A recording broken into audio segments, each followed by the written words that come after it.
Gypsy Rose Blanchard exited the Gyp first stage left just to enter it stage right the very next day. And I think that this is hilarious, but these messages between Ryan and Ken have been released. Now, the top one is cut off, but the white is Ryan, green is Ken. And it says, "You out of the blue?" ? Okay, Gypsy. Then it says, "F off, dude." He says, "Whatever, Ken." Then in the green, it says, "Change your number every 5 minutes, eh?" That's very Canadian of you. "You're blocked. Get effed." He says, "Okay, Omo."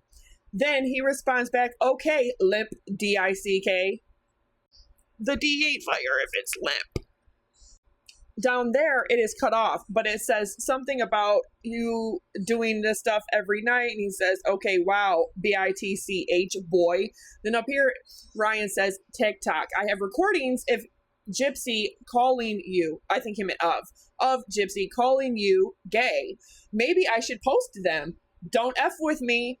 Then he goes on to say, "Okay, we can post the receipts of you threatening to release certain photos of her. You giant piece of SHIT. That's a felony, by the way. Let's see who supports you after that." Wait a minute. Didn't Gypsy release his private medication? Didn't she release private correspondence? Not once, twice, 3 different times. Have a friend do it 2 different times. Release private messages between him and her dad. That was her legal husband, by the way, Ken. She also cost him not 1 job at a Catholic school, but a 2nd job. Then she infiltrates Ryan after causing so much abuse and harm to him, and then gets upset when he responds this way, and then says, "Oh, look, he's saying homophobic type of slurs and making threats." I'm not agreeing on either which side, but that's giving very much 2019 Nick Infiltration Group. That's a felony, by the way. Let's see who supports you after. Go tell the world some more SHIT about blank, blank, and Gypsy, by the way. And then this is covered up. About me, Ryan. It's Gypsy, by the way. I've seen your lives. You think you have the right to ask me how I am after that? Never did, Ryan responds. Ever have released anything. I think, yeah, okay, I see what he means there. And then she says, "You still threatening to? We have the SS."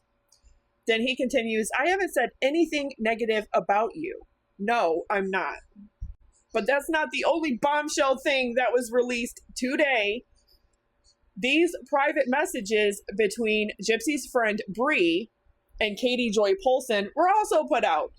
When she did a TikTok live and forgot to end the live and was on a phone call with Gypsy, actively telling Gypsy to lie to her parole officer. Bree says, "Someone saw the beginning of that live and everyone is tagging Nina. I can't tell you what me and Gypsy were talking about, but I need your help to tell me if this is a good idea. I really need to talk to you. I don't want to bother you if you're sleeping. I just don't know how to handle this. Oh, wait, that's not why I really needed you." The ironic part is, what is some housewife who has a child who has a lot of medical issues in the middle of nowhere, Minnesota? What could you possibly need from that person? If you really need help or legal advice or PR advice, you should go to an expert, not a side switcher and flip flopper. But that's just my 2 cents on that entire thing. Because the fact that these were put out today, that these were sat on until just the right time of convenience, right when Into the Weeds and 1980s Millennial Commentates is actively going live every day and reading from a Freedom of Information Act request all of Gypsy's emails on Securus JPay while she was incarcerated, between her and all these men, all these women, her family, Ryan, Kent, all of it.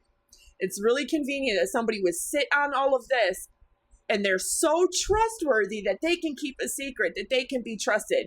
But then, yeah, the fact that this is out right now kind of proved them right the whole time. The fact that this was put out kind of just proves it, right? Whatever you thought you needed from her, you really did not need from her that bad. Because she screenshotted this, saved it, and then showed it to the entire world.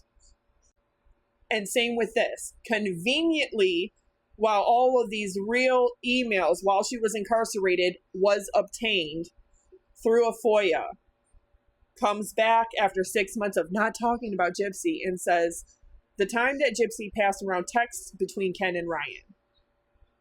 Now, yeah, of course, they're going to be going back and forth. That's what they've always done. But the funniest part is it's over that. It's literally over a mommy life taker. I don't think she can even come back from this. We know she can't come back from this. She certainly came right back to TikTok because she exposed herself with posting that entire thing of her screen recording of her deleting the app. The whole funny part is that everybody realizes that you have to have the app on that or a secondary device to then post the screen recording of you deleting it. You show us you deleting it, but you don't actually permanently delete the account and go through the steps. But the funny part of that is that you post that recording to the stories of the TikTok, which means that you immediately put the TikTok app back on the phone to then log back in to then post it. But this right here, like I always said, you cannot sit here and point fingers at other people and say, look, all of the 2019 Nicholas infiltration group text messages where I intentionally had my family and all of these people on my team set Nicholas up, did all of this intentionally to try to thwart his appeals process, to try and harm him, to try to make him look bad and use that against him. For what? For what reason?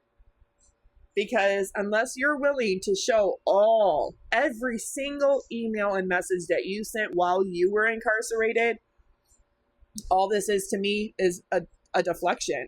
It's saying, look, this person's so awful, but all you're doing is saying that. All you're doing is trying to show that. It's not being objective. Being objective would show us that you were clean in your emails and messages, and yet can't do that. And I am so here for it. I am so here for it. I love the fact that they are reading them all. That's like the whole Resilient Jenkins, the messy custody drama BS, no matter what people think about it. You cannot be a neglectful parent, not be in your kid's life, not take care of them, not actively be doing what you need to do as a parent. Go into a court and sit there in front of a judge and point the fingers at the parent, the other parent that has custody, and say, but he's bad, but he's doing this, but he's doing that, because you know what that is? That's a deflection. Because essentially what that is doing is proving the lengths that you will go through to sling mud.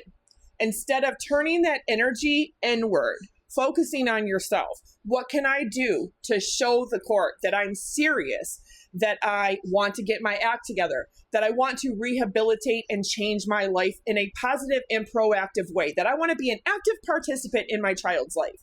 To go in front of a judge and sling mud is immediately going to make that judge think, wait a minute, stop. And this is exactly how I think when I see this. When I see somebody utilizing TikTok, weaponizing TikTok, and that 9.5 M, that's the weapon right there.